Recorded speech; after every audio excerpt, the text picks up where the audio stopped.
Bonjour. La communauté internationale vient de célébrer le 20e anniversaire de la résolution 1325 du Conseil de sécurité des Nations Unies sur l'implication des femmes sur les questions de paix et sécurité. C'est vrai, le contexte de l'adoption de cette résolution, marqué à l'époque par les guerres au Libéria, en Sierra Leone, au Népal, en ex-Yougoslavie, etc., est différent de l'actualité sécuritaire africaine du moment. Actualité qui vacille entre les conflits de différents types. Extrémisme violent, terrorisme par-ci, conflits à caractère communautaire par-là. On dirait que la situation se complexifie et les femmes continuent de subir les contre-coups des crises en Afrique.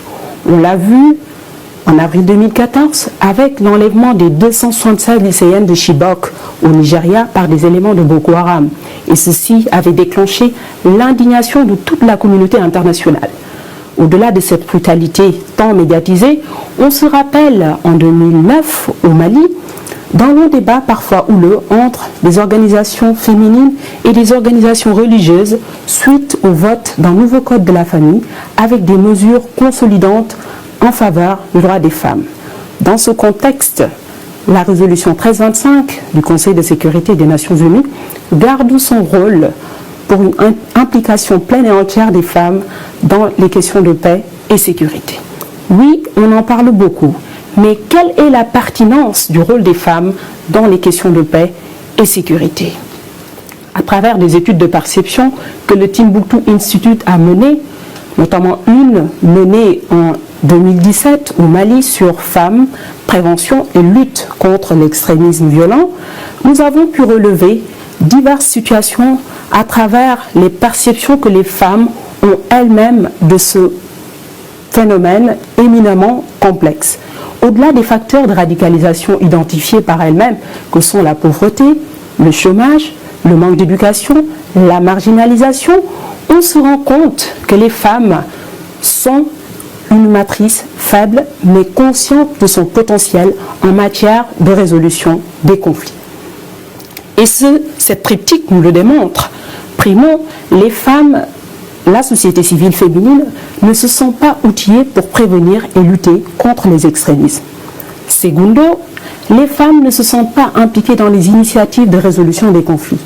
Enfin, les femmes considèrent qu'elles se sentent mieux placées à détecter les signaux de radicalisation des jeunes, d'autant plus que la majorité des femmes interrogées affirment avoir déjà vu des cas de jeunes radicalisés, soit dans leur quartier, soit dans leur entourage immédiat. Le rôle des femmes dans la résolution de la crise sahélienne est significatif par le simple fait que les femmes ont été les premières à attirer l'attention de toute la communauté internationale quant à la montée des extrémismes religieux partout dans le Sahel. Maintenant, on se rend compte que les femmes sont victimes de préjugés, de pratiques discriminatoires d'ordre sociopolitique, d'ordre culturel. Et on se rend compte dans le traitement de la thématique femmes, paix et sécurité. On se rend compte en fait que les femmes sont victimes des préjugés d'ordre sociopolitique, culturel, et ces préjugés-là se répercutent sur la situation des femmes dans les zones de conflit. Dans certaines sociétés africaines, il n'est pas rare de voir des femmes être considérées comme des incapables du point de vue juridique. Et on a pu constater dans le cadre de différentes recherches dans la sous-région que certaines femmes refusent tout simplement de prendre la parole en l'absence du chef de famille. Comment lutter contre ces pratiques discriminatoires? Il faudrait tout d'abord que nos États travaillent dans l'autonomisation des femmes en leur assurant un avenir économique sûr pour les préserver des vulnérabilités socio-économiques.